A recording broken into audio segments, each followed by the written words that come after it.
چونکہ ابھی تک تو بس قرآن میرے سامنے ہی تھا اور جیسے جمعے کا بیان یا عام مجالس تھی وہ ترتیب تھی، تو چونکہ قرآن اللہ تبارک و تعالیٰ کی ایسی کتاب ہے کہ جس سے براہ راست جتنا بھی تعلق رہے گا اس کی افادیت اور اس کی روحانیت زیادہ درجہ ہوتی ہے، تو اس لیے پھر اس حوالے سے ترتیب بنائی تھی کہ تاکہ ہر ایک کے سامنے قرآن موجود ہو، براہ راست قرآن سے تعلق کی بھی ترتیب بنے اور خود قرآن کا دیکھنا، اس کو چھونا وہ بھی مستقل ایک عبادت ہے۔ تو ایک ہی وقت میں انشاءاللہ بہت ساری خیریں اللہ ہمیں نصیب فرمائے گا۔ تو اس میں ترتیب یہ کریں گے کہ ہر درس کی جو پہلی آیت ہے ایک وہ میں آپ کو کہلواؤں گا اور آپ نے ساتھ کہنی ہے، تاکہ تھوڑا سا ہمارا پڑھنا طریقہ وہ بھی کچھ نہ کچھ اللہ ہمیں اس کی طرف رغبت نصیب فرمائے۔ تو میں پڑھوں گا پھر آپ نے اس کے بعد پڑھنا ہے۔ اعوذ باللہ من الشیطان الرجیم، اعوذ باللہ من الشیطان الرجیم، بسم اللہ الرحمن الرحیم، بسم اللہ الرحمن الرحیم۔ وقالوا اتخذ اللہ ولدا سبحانہ، وقالوا اتخذ اللہ ولدا سبحانہ، بل له ما في السماوات والأرض، بل له ما في السماوات والأرض، كل له قانتون، كل له قانتون۔ سورۃ البقرہ آیت نمبر 116 سے 121 تک انشاءاللہ آج درس ہوگا۔ جیسا کہ بنی اسرائیل کے حوالے سے بات چل رہی ہے اور ان کی جو مختلف خرابیاں، شرارتیں اور اس قسم کے امور اللہ تبارک و تعالیٰ بیان فرما رہے ہیں، اور اسی طرح ان کے عقیدے کے اندر جو برائی تھی اس کی بھی اللہ تبارک و تعالیٰ نے اصلاح فرمائی ہے۔ چونکہ سورہ بقرہ کا نزول پھر اس کے بعد خطاب بنی اسرائیل سے تھا، اور بنی اسرائیل میں بھی یہود جو تھے وہ اولین اس کے مخاطب بن رہے تھے مدینہ میں، تو اس لیے ان کو بار بار اس حوالے سے تنبیہ کی جا رہی ہے کہ اللہ تبارک و تعالیٰ نے جو دین موسیٰ علیہ السلام کو دیا وہی دین آپ صلی اللہ علیہ وسلم بھی لے کر آئے ہیں۔ کوئی بھی نئی دعوت اللہ کے نبی صلی اللہ علیہ وسلم لے کر نہیں آئے، تو اس بات کو بارہا بنی اسرائیل کو سمجھایا جا رہا ہے۔ آیت نمبر 116 میں ان کے اور عقیدے کی غلطی کی اللہ تبارک و تعالیٰ تردید فرما رہے ہیں۔ اصل میں یہود یہ کہتے تھے کہ عزیر علیہ السلام اللہ کے بیٹے ہیں، عیسائی کہتے ہیں کہ عیسیٰ علیہ السلام اللہ کے بیٹے ہیں، جبکہ مشرکین کہتے تھے کہ فرشتے اللہ کی بیٹیاں ہیں۔ تو اس قسم کے نظریات موجود تھے، تو ان کی اللہ نے یہاں پر تردید فرمائی۔ وقالوا، اور وہ کہتے ہیں اتخذ اللہ ولدا، کہ اللہ نے بیٹا بنا لیا، سبحانہ، اللہ اس سے پاک ہے، کیونکہ اولاد کہتے ہیں جس کے والدین ہوں، یعنی اولاد اپنے وجود میں والدین کی محتاج ہے، اور جس ذات کے اندر احتیاجی آئے نا وہ ذات الہ نہیں ہو سکتے۔ مجھے اولاد کی ضرورت ہے کہ میں اولاد کا محتاج ہوں، آپ کو اولاد کی ضرورت ہے کہ آپ کی زندگی، آنے والا دور، آنے والا وقت، اس میں ہم محتاج ہیں۔ اللہ تبارک و تعالیٰ کی ذات تو کیا ہے؟ بے نیاز ہے، وہ کسی کا محتاج نہیں ہے، تو لہٰذا اللہ کی طرف اولاد کی نسبت کرنا یہ گویا اللہ کو محتاج قرار دینا ہے، جبکہ اللہ تبارک و تعالیٰ کی ذات تو احتیاجی سے پاک ہے، لہٰذا اللہ کی اولاد نہیں ہو سکتی۔ مشکوٰۃ شریف کی حدیث ہے، اللہ تبارک و تعالیٰ فرماتے ہیں کہ ابن آدم مجھے گالی دیتا ہے۔ اللہ فرماتے ہیں ابن آدم مجھے گالی دیتا ہے۔ وہ کیا صورت ہے اس کی؟ کہ وہ میرے لیے اولاد ثابت کرتا ہے کہ میری اولاد ہے، کیونکہ اللہ کے لیے اولاد کا قائل ہونا یہ نعوذ باللہ اللہ کو گالی اس اعتبار سے دینا ہے کہ اولاد براہ راست تو نہیں ہوتی، اس کے لیے اللہ کو شادی کرنی پڑے گی، گویا کہ پھر اللہ کی بیوی مانگنی پڑے گی، پھر بیوی سے آگے بچے کی ولادت، تو یہ بڑی سخت ایک بات ہے جو اللہ تبارک و تعالیٰ کی ذات کے حوالے سے کہی جاتی ہے، اور مشکات ہی کی حدیث ہے، اللہ تبارک و تعالیٰ کے نبی فرماتے ہیں کہ سب سے زیادہ حوصلے والی ذات وہ اللہ کی ہے، کہ جس ذات کے لیے اولاد ثابت کی جاتی ہے، اللہ پر توبت لگائی جاتی ہے، اس کے باوجود بھی اللہ معاف بھی کرتا ہے اور رزق بھی دے رہا ہے۔ جیسے آج آپ دیکھ لیں، بلکہ آج عیسائیت ابھی 25 دسمبر گزرا ہے، میری کرسمس کیا تھا، یہ اس بات کی مبارکباد تھی کہ اللہ نے بیٹا جانا ہے، اور کئی ہمارے مسلمان بھی نہ سمجھی میں ان کے اس معاملے میں شریک ہو گئے، جذبہ خیر سگالی کی بنیادوں پر، خیر خائی کی بنیادوں پر، اچھا بننے کی بنیاد پر، حالانکہ یہ عقیدے اور نظریے کی چیز ہے، اور عقیدے اور نظریے کے معاملے میں کہیں پر بھی نجت کا اسلام قائل نہیں ہے۔ تو لہذا سبحانہ اللہ کی ذات اس چیز سے پاک ہے، بل لہ ما فی السماوات والارض، بلکہ جو کچھ بھی زمین آسمان میں ہے وہ اللہ کا ہے، یعنی اللہ تو ایسی ذات ہے، یعنی اللہ اگر چاہے اپنی اولاد بنانا تو اللہ کے لیے کیا مشکل ہے کہ کل کائنات ہی کس کی ہے؟ اللہ کی، زمین آسمان کس کے ہیں؟ اللہ کے، تمام مخلوقات اور موجودات کس کی ہیں؟ اللہ کی۔ کل لہ قانتون، پھر یہ بات بھی نہیں بلکہ جو بھی اللہ نے مخلوق پیدا فرمائی وہ اللہ کی تابعدار ہے، اللہ کی فرما بردار ہے، یعنی انسانوں اور جنات کے علاوہ جتنی بھی روئے زمین کے اندر مخلوقات موجود ہیں کائنات میں، مختلف اقوال ہیں، 18,000 کا قول بھی ہے، 40,000 کا قول بھی ہے، 80,000 کا قول بھی ہے، کہ جن میں انسان اور جن کی الگ الگ مخلوق ہیں، اس طریقے کی ہزاروں مخلوقات اور بھی ہیں، لیکن وہ ساری کی ساری اللہ کے تابعدار ہیں۔ ایک انسان ہے یا جنات ہیں جو اللہ کے حکم عدولی کر جاتے ہیں، اللہ کی بات کو نہیں مانتے، تو اللہ فرماتے ہیں کل کائنات تو ہماری اتباع اور پیروی میں لگی ہوئی ہے۔ اب اللہ تبارک و تعالیٰ آگے کچھ دلائل دے رہے ہیں کہ دیکھو تم اللہ کے لیے اولاد کو ثابت کرتے ہو، پھر جیسا کہ عزیر علیہ السلام کو اللہ کا بیٹا کہہ کے ان کو الہ کہہ دیا، عیسیٰ علیہ السلام کو اللہ کا بیٹا کہہ کر ان کو بھی الہ بنا لیا، عیسائی کہتے ہیں کہ تینوں مل کر خدا بن گئے، ایسے ہی فرشتے اللہ کی بیٹیاں ہیں تو وہ بھی اللہ کے کاموں میں شامل ہیں۔ تو گویا اس سے یہ بات سمجھ میں آتی ہے کہ وہ اللہ کے غیر کو اللہ کا شریک بنانا چاہ رہے ہیں، جبکہ اللہ کے دلائل کے ذریعے اپنے کچھ اوصاف بتا رہے ہیں کہ الہ وہ ہو سکتا ہے جس میں یہ اوصاف ہو۔ مثال کے طور پر نمبر 1 بدیع السماوات والارض، بدیع ابداع کا معنی ہے بغیر نمونے کے کسی چیز کو پیدا کرنا، یعنی عموماً ہم ایک سمپل بناتے ہیں پہلے، پھر اس سمپل یا ڈائی کہتے ہیں، اس کی بنیاد پہ آگے ہم کئی ساری چیزیں بنا دیتے ہیں، تو وہ ذات جو بغیر کسی سمپل اور نمونے کے ابتداء کسی چیز کو پیدا کرے وہ ذات مبدع کہلاتی ہے، اور وہ ذات اللہ کی ہے، یعنی ایسی ذات جو اشیاء کو اول وجود دینے والی ہے، زمین اور آسمان کو بنانے والی ہے۔ اگر یہ صفت کسی مخلوق میں ہے تو لاؤ آ کر دکھاؤ، تو اللہ کے سوائے صفت کسی کے اندر موجود نہیں ہے۔ اور پیدا بھی کرنا اس کا کیسا ہے؟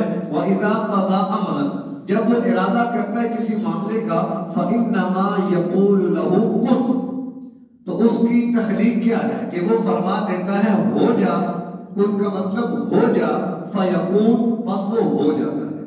گویا اللہ کے ارادے کا نام وجود ہے، ادھر اللہ نے کسی چیز کا ارادہ فرمایا، ادھر وہ چیز وجود میں آ جاتی ہے۔ تو یہ اللہ تبارک و تعالیٰ کی صفت ہے کہ جب وہ کسی چیز کا ارادہ فرماتا ہے تو اس کو وجود دے دیتا ہے۔ کوئی پیش کرو ایسا مخلوق میں فرد، کوئی بھی شخص، کوئی بھی ہستی کہ جو اس بنیاد پر اپنے آپ کو خدا منوا سکے کہ وہ بھی ارادوں سے چیزوں کو وجود دیتا رہے، تو اللہ کے ماسوات و کائنات میں کوئی ایسی ہستی موجود نہیں ہے۔ تو لہذا اللہ تبارک و تعالیٰ کی ذات بے نیاز ہے، وہ تنہا ہے، وہ یکتا ہے۔ وقال الذین، اور کہا ان لوگوں نے، لا یعلمون، جو جانتے نہیں ہیں، یعنی جاہلوں نے، لا یعلمون، نہ جاننے والے لوگوں نے کہا، لولا یکلمنا اللہ، کیوں نہیں اللہ ہم سے بات کرتا، او تأتینا آیا، یا کیوں نہیں بیچنا ہمارے پاس کوئی نشان۔ ایک شخص آیا آپ صلی اللہ علیہ وسلم کی خدمت میں اور آ کر اس نے کہا آپ اللہ کے رسول ہیں؟ آپ نے فرمایا جی ہم اللہ کا رسول۔ تو اس نے کہا کہ پھر آپ اللہ سے کہیں نا اللہ ہم سے براہ راست بات کرے، وہ آپ کے ذریعے ہم سے بات کرتے ہیں، ڈائریکٹ ہم سے بات کیوں نہیں کر لیتے اللہ؟ جیسے اللہ فرشتوں سے بات کرتا ہے، ان کو احکامات دیتا ہے، تو اللہ ہم سے کیوں نہیں بات کرتا؟ یا انبیاء کے ذریعے اللہ ہم سے باتیں کر رہا ہے وحی، تو ہم پہ اللہ کی وحی بھیجے، ہمارے پاس بھی اللہ کی وحی آئے. اوقاتینا آیا، یا اللہ ہم پر کوئی نشانی اتارے، آپ پر ایک نشانیاں، آپ سے باتیں، ہم سے نہیں، تو ہم تو ایسے نہیں مانیں گے. تو یہ گویا کہ ان کا ایک اور برا نظریہ، بے جا مطالبہ، ضد اور ہٹ درمی کی بنیاد پر کہ اللہ تعالیٰ سے کہیں کہ وہ ہم سے براہ راست بات کرے یا ہمیں کوئی نشانی دکھائے تو پھر ہم بات مان لیں گے. اگر اللہ ایسا کر دے تو پھر ایمان کہاں سے رہا؟ کیونکہ ایمان کا وجود کب ہوگا کہ جب ہم کسی کے اعتماد پر بن دیکھے کسی چیز کی تصدیق کریں گے، وہ ایمان کہلاتا ہے. اللہ کلام میں فرماتا ہے سورہ بقرہ کے آغاز میں الذین یؤمنون بالغیب، وہ لوگ جو ایمان لائے غیب پر. تو گویا کہ ایمان کا تعلق غیب کے ساتھ ہے، یعنی وہ امور جو نظروں کے سامنے نہیں ہے، میں نے آپ نے آج تک کسی نے نہیں دیکھا، یعنی عالم آخرت، قبر، حشر نشر، میزان، پل صراط.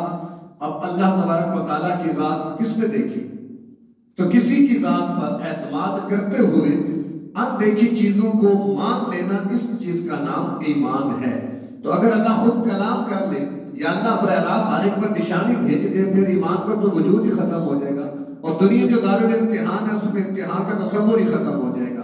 کہ جب براہ راست دیکھ لیے، قرآن میں آتا ہے کہ جب جہنمی جہنم میں چلیں گے یا لوگ آخرت میں پہنچیں گے تو اللہ سے کہیں گے فرجعنا نعمل صالحا انا موقنون، یا اللہ ہم نے دیکھ لیا، ہم نے سن لیا، اب ہمیں تو واپس بھیج دنیا میں تاکہ ہم اچھے عمل کر کے آئیں، کہ اب ہمیں یقین آ گیا ہے کہ آخرت ہے، جنت جہنم ہے.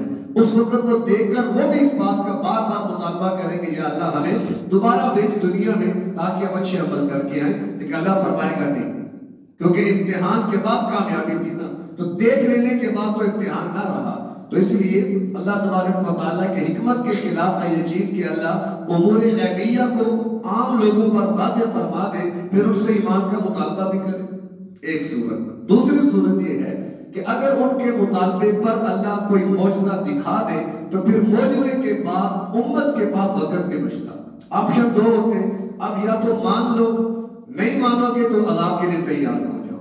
تو یہ بھی عذاب کا ایک بہت بڑا ذریعہ اور اللہ کی سنت ہے کہ جب تک اللہ کسی بھی قوم پر حجت کام نہیں فرماتا اس وقت تک عذاب بھی بھیجتا تھا. وَمَا كُنَّا مُعَذِّبِينَ حَتَّى نَبْعَثَ رَسُولًا، ہم جب تک کسی قوم میں رسول نہیں بھیجتے، اس پر حجت کام نہیں کرتے، ہم ان کو عذاب نہیں دیتے. تو گویا کہ اللہ کی یعنی ان کے مطالبات پر اللہ کا معجزات نہ دکھانا یہ ان کی بہتری کے لیے تھا. کیوں؟ کہ ان کے سوالات کی بنیاد تھی ضد اور ہٹ درمی پر. وہ اپنی اصلاح کے نہیں پوچھا کرتے تھے. تو لازمی نتیجہ یہ تھا کہ اگر اللہ ان کے مطالبات پورے فرما دیتا پھر بھی انہوں نے نہیں ماننا تھا تو ان کے لیے اللہ کا عذاب حلال ہو جاتا. کذالک قال الذین، اسی طرح کہا ان لوگوں نے، من قبلہم، جو ان سے پہلے گزرے ہیں، مثل قولہم، ان جیسی بات، یعنی جیسے تم لوگ یہ لوگ مطالبے کر رہے ہیں نا، پہلے جو انبیاء گزرے ان کی قوموں نے بھی اپنے رسولوں سے اسی طرح کے بے جا مطالبے کیے تھے. تشابہت قلوبہم، یہ ایسا کیوں ہے؟ ان کے اور ان کے دل آپس میں ایک جیسے ہیں، یعنی جیسا نبوت اور رسالت یا آخرت یا اللہ کے بارے میں ان کا نظریہ ہے، ان کا بھی ایک نظریہ تھا. ان کے دل آپس میں ایک جیسے، خلق ملتے، لہذا جو بیجا مطالبے انہوں نے کیے وہی بیجا مطالبے یہ بھی کر رہے. قد بینا الآیات، حالانکہ تحقیق ہم نے واضح کر دی نشانیاں، لقوم یوقنون، اس قوم کے لیے جو یقین رکھتے ہیں. یعنی یقین رکھنے والوں کے لیے تو کیا ہے؟ اللہ تبارک و تعالیٰ کی نشانیاں بالکل واضح ہیں. آیت کی جمع، آیت کہتے ہیں نشانی کو، یعنی جس چیز کو دیکھ کر کسی چیز تک پہنچا جائے اس کو آیت کہتے ہیں. اور اللہ نے اپنی معرفت کے لیے 3 طرح کی آیات عطا فرمائی ہیں. نمبر 1 آیات آفاقیہ، یعنی قدرتی نشانیاں جو اللہ نے بطور دلیل قرآن میں جا بجا فرمائی ہے. ہم نے زمین بنائے، آسمان بنائے، پہاڑ بنائے، سمندروں کا نظام، بارشوں کا نظام، دن رات کا نظام، یعنی کل کائنات یہ بھی کیا ہے؟ آیت و نشانی ہے کہ جس کے ذریعے تمہیں اللہ کی معرفت ہو. نمبر 2 آیات انفسیہ، یعنی ہر فرد کی ذات کے اندر بھی اللہ نے ایسی نشانیاں رکھی ہیں کہ جس کی بنیاد پر اللہ کی معرفت حاصل ہو سکتی ہے کہ تم اگر اپنے اوپر خود کو دیکھو اور اپنا جائزہ لو تو تمہیں اللہ سمجھ میں آ جائے گا. تو آیات انفسیہ یعنی انسان کا خود اللہ کی عظمت اور شان پر بہت بڑی دلیل ہونا، جس کی چھوٹی سی آج کی سائنس کی دنیا میں مثال اکثر میں بیان کرتا ہوں، یہ فنگر پرنٹس، یعنی کیسی اللہ کی تخلیق ہے، کتنا ایک حجم ہے اس انگوٹھے کا۔ اس 7 ارب تقریباً انسان اس وقت موجود ہے، مطلب 14 ارب انگوٹھے، لیکن کسی 2 افراد کے فنگر پرنٹس ایک جیسے نہیں ہیں۔ کیسی اللہ کی یہ کاریگری ہے، کوئی بھی 2 فرد آپ کو ایسے نہیں ملیں گے جن کے فنگر پرنٹس کیا ہوں، ایک جیسے ہوں۔ وہ اللہ ہے، وہ اللہ کی تخلیق ہے۔ اللہ اتنی بڑی ذات، تو اللہ کہتے ہیں تمہاری ذات کے اندر میں نے کتنی نشانیاں رکھی ہیں، یعنی تم اگر اپنے وجود کو، میری عمر اگر 40 سال ہے تو 41 سال پہلے میں کیا تھا؟ کچھ بھی نہیں، میں عدم تھا، نام و نشان نہیں تھا۔ بعد میں اللہ نے مجھے وجود دیا، ماں کے پیٹ میں 3 پردوں میں اللہ نے تخلیق فرمائی۔ یہ کیا ہے؟ یہ اللہ قدرت کی نشانیاں۔ تو دوسری قسم کی آیات اور نشانیاں یعنی انسان کی اپنی ذات جو اللہ تبارک و تعالیٰ نے پیدا فرمائی۔ اور نمبر 3 آیات قرآنیہ، قرآن کی جو آیات، یہ بھی اللہ کے وجود پر مستقل دلیل ہے۔ قرآن کی یہ آیات بھی اللہ تبارک و تعالیٰ کے وجود پر کیا ہے؟ ایک مستقل دلیل ہے۔ ہر آیت، اس کو آیت کہتے ہیں نا، آیت ختم ہوگی آیت شروع، کیا مطلب کہ یہ آیت بھی ہمیں اللہ کا پتہ دے رہی ہے۔ تو قد بینا الآیات، ہم نے واضح کر دی نشانیاں، لقوم یوقنون، یقین کرنے والوں کے لیے، یعنی جو یقین کرنے والے ہیں ان کو ہر چیز واضح نظر آ جاتی ہے۔ جو نہیں ماننے والے ان کو جتنا مرضی بتائیں سمجھائیں انہوں نے نہیں ماننا۔ انا ارسلناک، لہذا اے نبی صلی اللہ علیہ وسلم، یہ لوگ آپ کو تنگ کرتے ہیں، آپ سے بے جا مطالبے کرتے ہیں، کبھی کیا کبھی کیا، انا ارسلناک، ہم نے آپ کو بھیجا ہے بالحق، حق دے کر، یعنی آپ ہمارے نمائندے ہیں، ان کے نمائندے نہیں ہیں کہ وہ آپ کو اپنے مطالبات میں استعمال کریں، آپ سے مطالبات کریں، نہیں، آپ ان کے نہیں، آپ اللہ کے نمائندے ہیں۔ اور اللہ نے جو آپ کو بھیجا بشیرن، خوشخبری سنانے والا، ونذیرن، اور ڈر سنانے والا بنا کر، یعنی آپ وہی سے دکھانے نہیں آئے دنیا میں، نہ آپ ان کے اوپر کسی بھی اعتبار سے مسلط کیے گئے، بلکہ ہم نے آپ کو بھیجا، حق دے کر بھیجا، بشیر اور نذیر بنا کر بھیجا، بس۔